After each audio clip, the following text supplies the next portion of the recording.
When my dad passed away 3 years ago, my entire world shifted in ways I still haven't fully recovered from. I was 18 at the time, legally an adult, but emotionally still very much a kid who leaned on her father for stability, advice, and unconditional love. My parents had divorced when I was 10, but despite that, my dad never once made me feel like I was anything less than his priority. He was the one who showed up to every parent-teacher conference, even when it wasn't his custody week. He drove me to weekend soccer games, stood in the rain holding an umbrella over me while I complained about muddy cleats, and knew my favorite takeout order without even asking. He'd call me just to tell me a joke, or send me a funny article because he thought I'd like it. So when he died, suddenly, from a heart attack while on a business trip, it felt like someone had ripped the ground out from under me.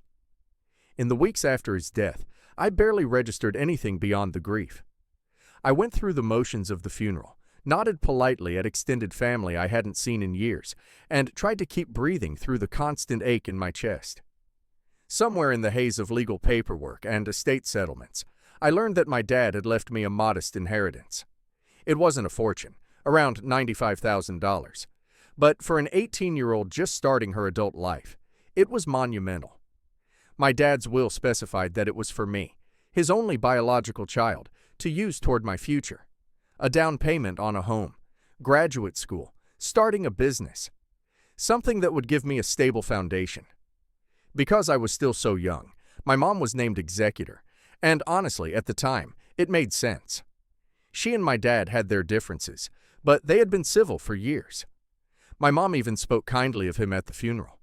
I trusted her completely to safeguard the money until I needed it. I never doubted her for a second. That was my first mistake. Over the next 3 years, I went away for college. I rented a cheap apartment with 2 roommates, worked part-time jobs, and cobbled together scholarships and financial aid to cover my tuition. I never touched the inheritance because I wanted to save it for something big. A home, or my graduate degree without loans. My mom, meanwhile, had remarried when I was in high school. Her new husband, Dave, had a son named Ethan who was a couple of years younger than me. Ethan and I never lived together for long. By the time they married, I was already preparing to leave for college.